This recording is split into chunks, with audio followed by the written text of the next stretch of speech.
Hello everyone, आप सब कैसे हैं। मैं उम्मीद करता हूं कि बहुत अच्छे होंगे और अपनी पढ़ाई को बहुत अच्छे से कर रहे होंगे। मैं Akash Kumar वडाना ICT virtual classroom में आपका बहुत बहुत स्वागत करता हूं मेरे प्यारे बच्चों। जैसा आप हमारी 6th क्लास है और 6th क्लास में देख रहे हैं हमारे अतीत।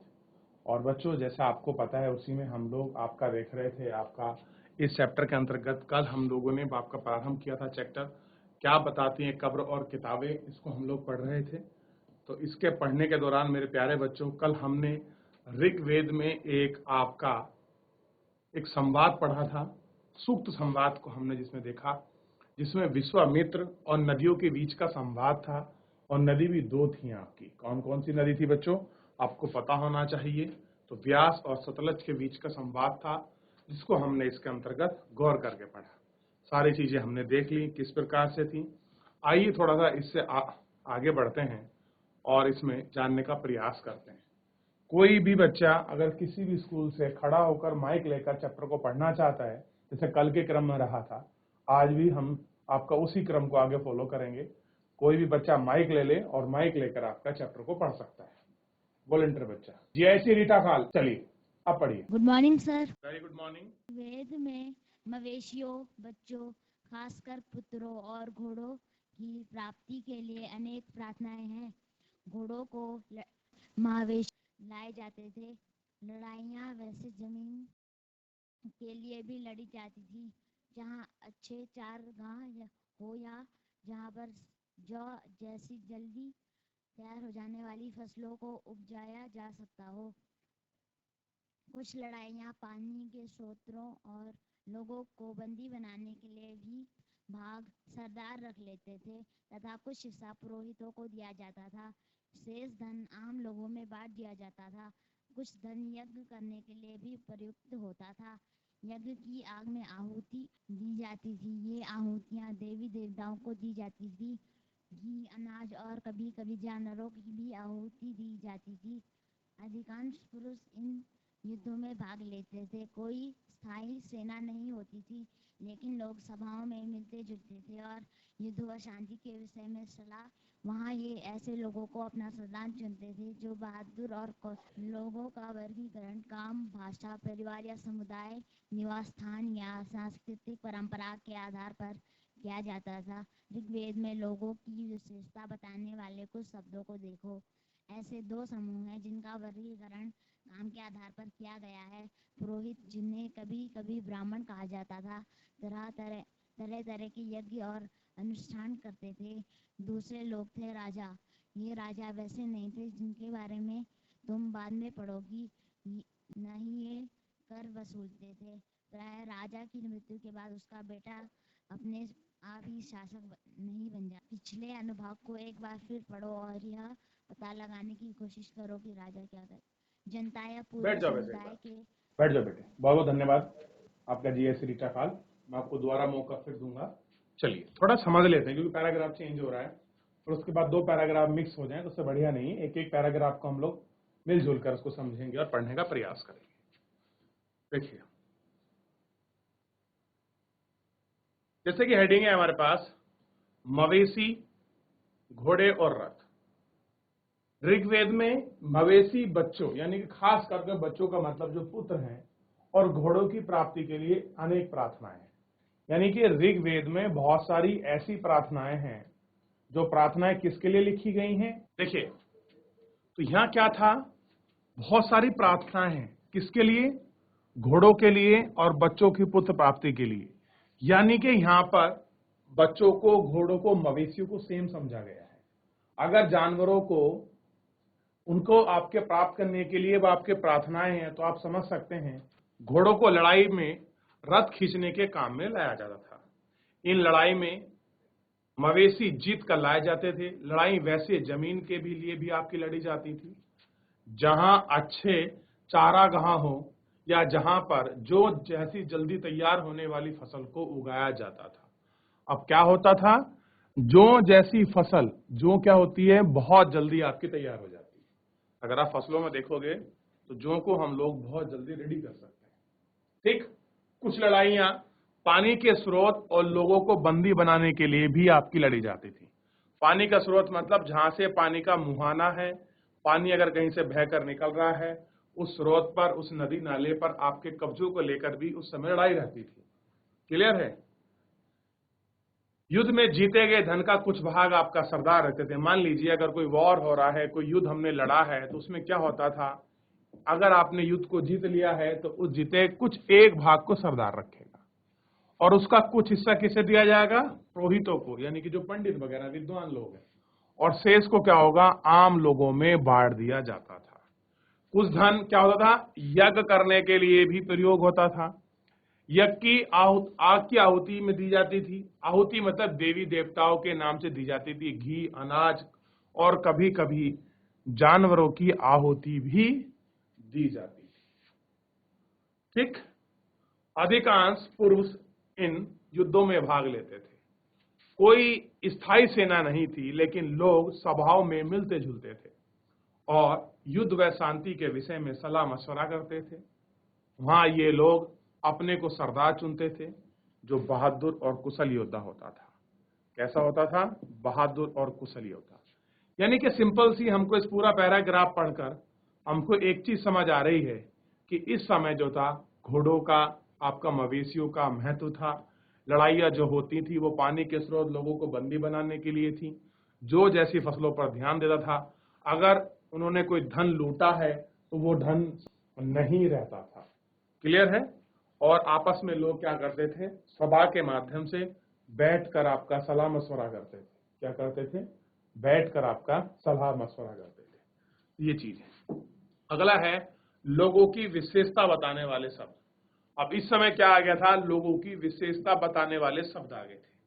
अब जैसे मैं आम भाषा में आपको समझाने का प्रयास करूं, जैसे कहते हैं ना, ये बच्चा बड़ा इंटेलिजेंट है, तो इंटेलिजेंट जो है, जो बुद्धिमान शब्द है, वो क्या है? वो विशेषण है। विशेषण का मतलब क्या होता है? जो क्रिया की विशेषता बताए, विशेषता बताए। तो अगर कोई बच्चा तेज है, इंटेलिजेंट है, तो उसकी विशेषता बता रहा है ना। तो यहां भी इस समय कुछ विशेषता बताने वाले शब्द आ गए थे। जैसे लोगों का वर्गीकरण। वर्गीकरण का मतलब है उनका क्लासिफिकेशन, उनका अंतर कैसे किया गया? काम, भाषा, परिवार, समुदाय, निवास स्थान या संस्कृति परंपरा के आधार पर किया जाता रहा है। ठीक? ऋग्वेद में लोगों की विशेषता बताने वाले कुछ शब्दों को देखो, और कह रहे ऋग्वेद में कुछ ऐसे शब्द हैं जो उनकी विशेषता बताते हैं, उनको देखो। एक उनको आपको देखना है। ऐसे दो समूह हैं जिनका वर्गीकरण काम के आधार पर किया गया है। पुरोहित, जिन्हें कभी कभी ब्राह्मण कहा जाता था, आपके तरह तरह के यज्ञ और अनुष्ठान करते थे। दूसरे लोग राजा थे। एक वर्ग क्या हो गया? ब्राह्मण। कौन है ब्राह्मण वर्ग? ब्राह्मण वो वर्ग है, पुरोहित, यानी पुरोहित ही ब्राह्मण कहा जा रहा है। जो पुरोहित है उस पुरोहित को ही ब्राह्मण कहा जा रहा है, जिसका काम क्या है? अनुष्ठान करना और यज्ञ करना उसका काम है। क्लियर है? ये राजा वैसे राजा नहीं थे जिनके बारे में तुम बाद में पढ़ोगे। कह रहे कि यहां इस समय जो बात कर रहे हो वे राजा नहीं है। ध्यान दीजिए, ये वैदिक काल समय है। कौन सा समय है? वैदिक काल समय है। और इस वैदिक काल समय में राजा तो है, लेकिन राजा की वो कल्पना नहीं है जो आपके मस्तिष्क में है। कैसी कल्पना? यानी कि राजा के बड़े बड़े महल होंगे, राजा के पास बहुत बड़ी सेना होगी, राजा के पीछे आपके दरबारी चलेंगे, राजा की वेशभूषा होगी। नहीं, वो समय बाद में आएगा। ये अभी शुरुआत है, जब लोग एक साथ इकट्ठे होकर चल रहे हैं, युद्ध लड़ रहे हैं और अपना राजा चुन रहे हैं। राजा का मतलब होता है मुखिया। क्लियर है? ये आप ध्यान रखना।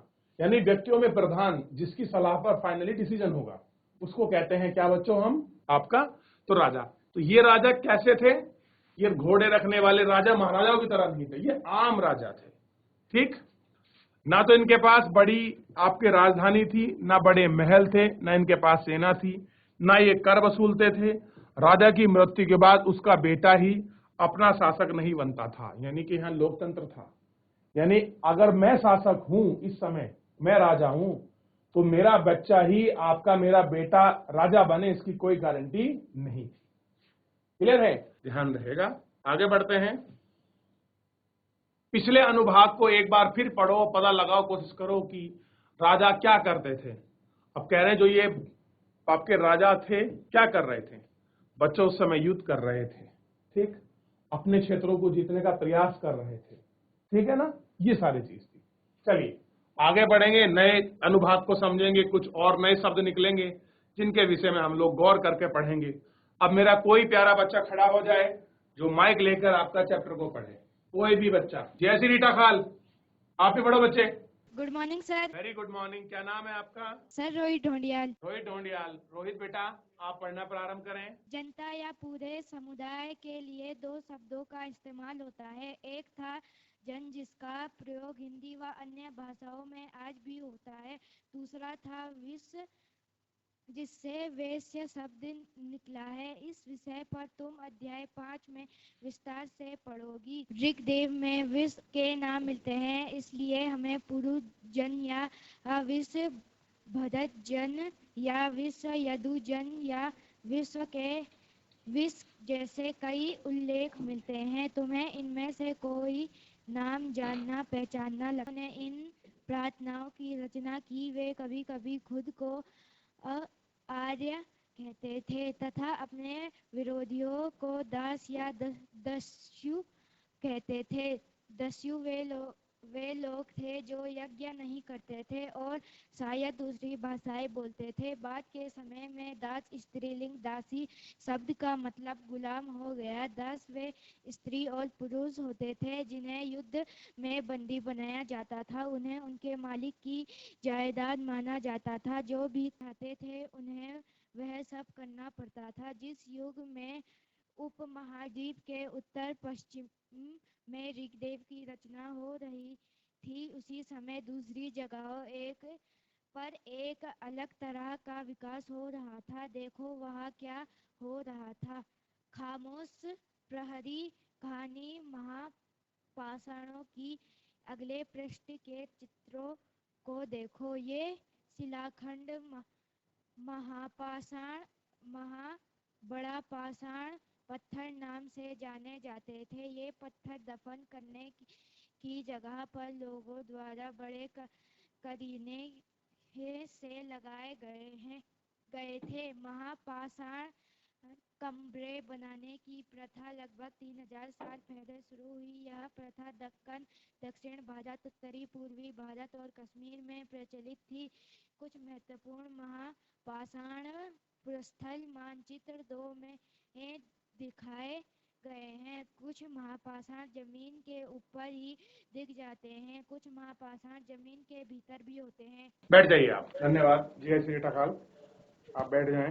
जनता या पूरे समुदाय के लिए दो शब्द, एक था जन, जिनका प्रयोग हिंदी या अन्य भाषाओं में आज भी है। जन यानी कि लोग, क्या है?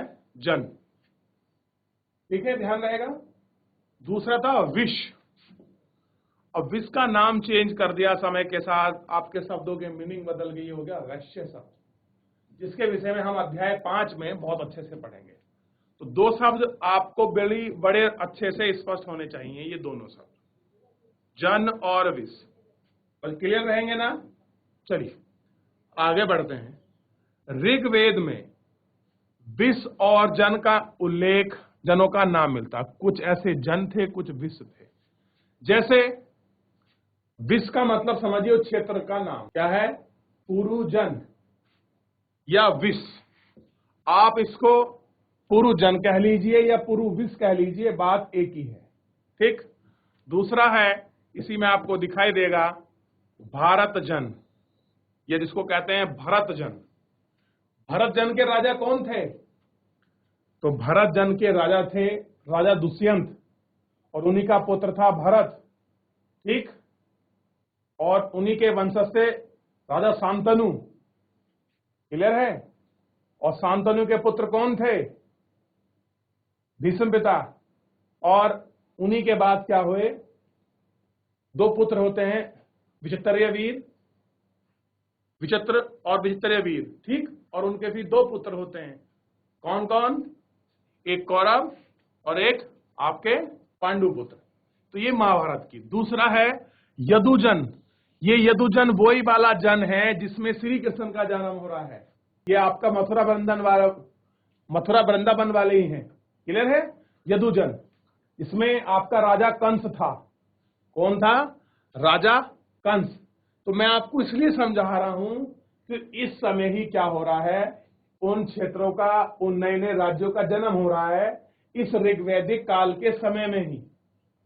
क्लियर है? इतना समझ आ रहा है ना कि क्या हो रहा है कि इसी समय ऋग्वैदिक काल के समय में ही ये सारा जो है आपका जन्म आपको देखने के लिए आपका मिलेगा।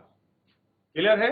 ये आप कोई नाम जाना पहचाना लगता है, आप कह रहे हैं कि जितना तुमने पढ़ा है कोई इसमें जाना पहचाना है, तो आप बहुत आराम से कह सकते हो कि हाँ जी, इसमें अगर जाना पहचानने की बात करें तो भारत जन हमें जाना पहचाना लग रहा है।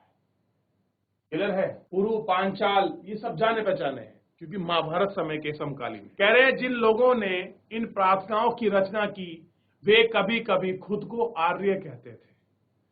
क्या कहते थे? आर्य। अब आपने एक चीज को नोट किया होगा, मैं आपको बता देता हूं, ध्यान दीजिए। मान लीजिए ये हमारा भारत है और भारत का ये कुछ ऊपर वाला पार्ट को आप अच्छे से देख सकते हैं, ऐसे मान लीजिए। अच्छा, मैं अपनी बना, लेकिन एक मैंने कोशिश करी है। तो जितना भी ये वाला क्षेत्र था, पाकिस्तान, काबुल का कुछ भाग, ये पूरा क्षेत्र अपने आप को क्या मानता था? आर्य। क्या कहते थे? कि हम लोग आर्य हैं। और इसी के बाद अगर मैं आपको दूसरा बजा के दिखाऊं, ये बना दक्षिण भारत। क्लियर है? ये लोग क्या कहते थे अपना आप को? हम लोग हैं द्रविड़। क्या है? द्रविड़। ये अपने आप को द्रविड़ कहते थे। आया समझ में? तो कभी भी कंफ्यूजन मत होना कि आर्य लोग कौन थे। तो आर्य का मतलब होता है श्रेष्ठ जन, यानी कि ये इन लोगों की ही बात की जा रही है जो लोग इस समकालीन में हैं। कैसे हैं? इन समकालीन में हैं। क्लियर है? चलिए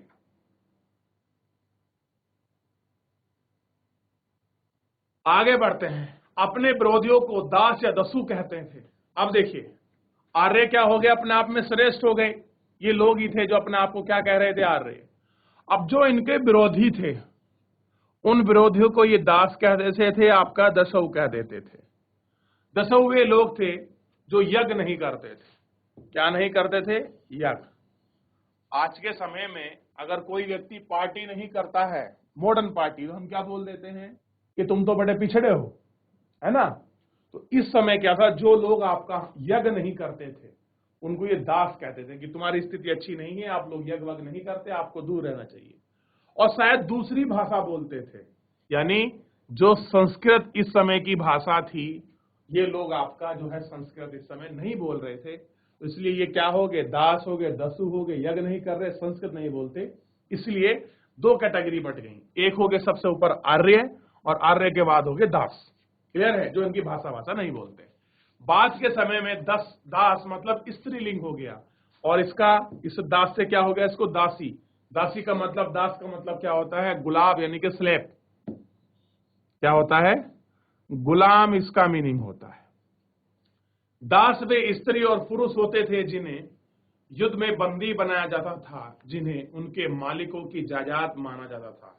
जो कभी मालिक नहीं चाहते थे उन्हें ये सब करना पड़ता था। जिस युग में उपमहाद्वीप के उत्तर पश्चिमी में ऋग्वेद की रचना हो रही थी, उसी समय दूसरी जगह एक जगह तरह का विकास हो रहा था। देखो वह क्या हो रहा है। एक जगह तो क्या हो रहा है? विकास हो रहा है, और दूसरी जगह क्या हो रहा है? इसको हम लोग आपका देखते हैं, पहचानते हैं, बात करेंगे।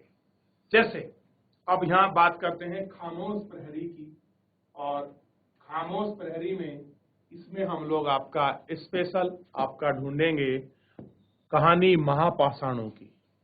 अब जैसे ही आपका क्लियर है, हमने महापाषाण को दो पार्ट में ब्रेक कर लिया।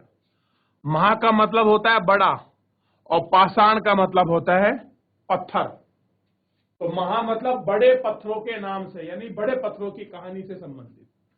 कह रहे हैं ये शिलाखंड महापाषाण पत्थरों के नाम से जाने। ये पत्थर दफनाने की जगह लोगों के बड़े बड़े करीने से लगाए गए थे। महापाषाण कब्रें बनाने की प्रथा लगभग 3000 साल पहले शुरू हुई। महापाषाण का मतलब जो पत्थरों की कबर बनती थी, ये बनाने का काम लगभग 3000 साल पहले। यह प्रथा दक्षिण दक्षिण भारत, उत्तर पूर्वी भारत और कश्मीर में प्रचलित थी। कहां थी? कश्मीर में। और कह रहे कुछ महत्वपूर्ण महापाषाण पुरास्थल मानचित्र में दिखाए गए थे, तो कुछ महापाषाण जमीन के ऊपर दिखाए गए थे, कुछ महापाषाण जमीन के भीतर भी थे, और कह रहे हैं कुछ महापाषाण ऐसे थे जो आपके जमीन के भीतर भी थे।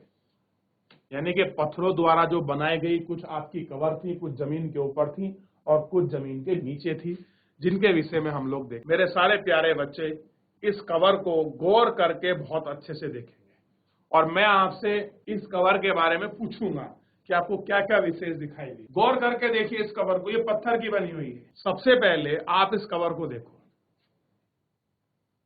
आप अभी देख लोगे तो आपको समझ आएगा। ध्यान दो सभी बच्चे। एक देखिए, इसके चारों तरफ ये पत्थरों का आवरण है, ठीक। उसके बाद बड़े बड़े पत्थर लगाए गए हैं, दिखाई दे रहा है? इत्यादि क्या ना, अलग अलग है ना सारे। ये देखिए बाहर इससे भी चौड़े हैं, फिर उसके बाद कम, फिर इसके बीच में मिट्टी है, ये गैप है।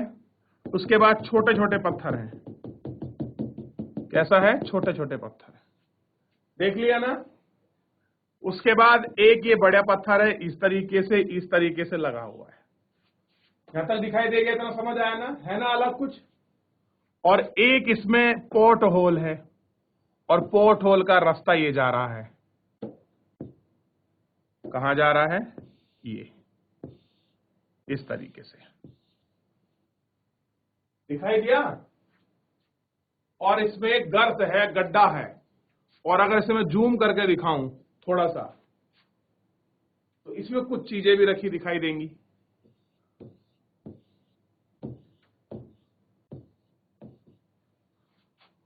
क्लियर है?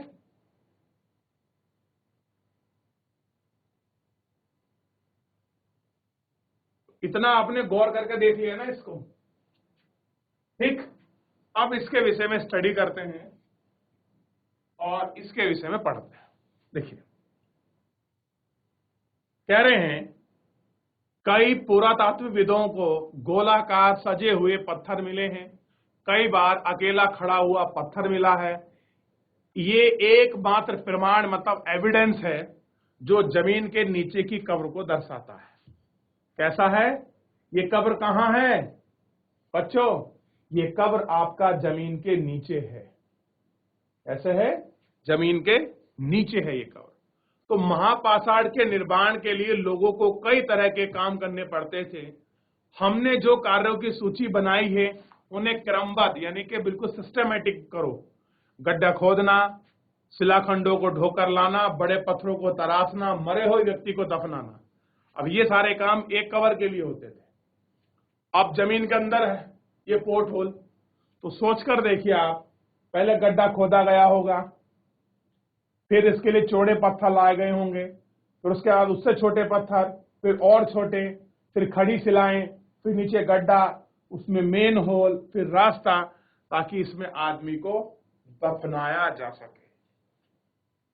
क्लियर है? तो ये सारे काम इसमें होते थे, ठीक। ऊपर की तरह महापाषाण का ताबूत यानी कि 7 इंच को हम क्या कहते हैं? सिस कहा जाता है, दिखाई दे। सिस में एक मोटा पोर्ट होल है जिसको हम सुर्राख कहते हैं, जो शायद बड़े पत्थरों के बने कमरे में जाने का रास्ता है। और बहुत सारी चीजें हैं जो हमें इन महापाषाणों की आपका कब्र से मिली है, जिनको हम लोग आपका इस लेक्चर के माध्यम से पढ़ेंगे, समझेंगे, इसको देखने का, इसको जानने का प्रयास करेंगे। तो मेरे प्यारे बच्चों, जितना भी चैप्टर हमने अभी तक पढ़ा है, देखा है, एक हमने वैदिक पाठ को पढ़ा और दूसरा हमें हमारे भूगोल जो हमारे आपके पुरातत्वविद हैं उससे समय उसी के समकालीन हड़प्पा शहरों के जो आपके कब्र हैं, जो उनके स्थान हैं, उनकी खोज कर रहे हैं, और इस तरह के हथियार, इस तरह की चीजें हमको मिल रही है। चलिए, देख लिया। तो मेरे प्यारे बच्चों, आज के इस लेक्चर में हम लोग आपका इतना ही करेंगे। आप लोग इसको रिवीजन करें, पढ़ें, जयश्री रीटा खाल के लिए एक बार आपका ताली हो जाए। सभी बच्चों ने अच्छा पढ़ा है, सभी बच्चे क्लैपिंग करेंगे एक बार। बहुत अच्छे, चलिए जयश्री रीटा खाल, बहुत बहुत धन्यवाद आपका। ठीक, और सभी बच्चों का जिन्होंने आपका जुड़कर पढ़ा है, इस तरह से ही पढ़िए, कॉन्फिडेंस लेवल और आपका बिल्डअप होगा। चलो मेरे प्यारे बच्चों, फिलहाल आज के लिए इतना ही, मिलते हैं नेक्स्ट लेक्चर में। तब तक अपना ध्यान रखिए, स्वस्थ रहिए, अपनी पढ़ाई को बहुत अच्छे से करते रहिए। मुझसे जुड़ने के लिए आपका बहुत बहुत धन्यवाद।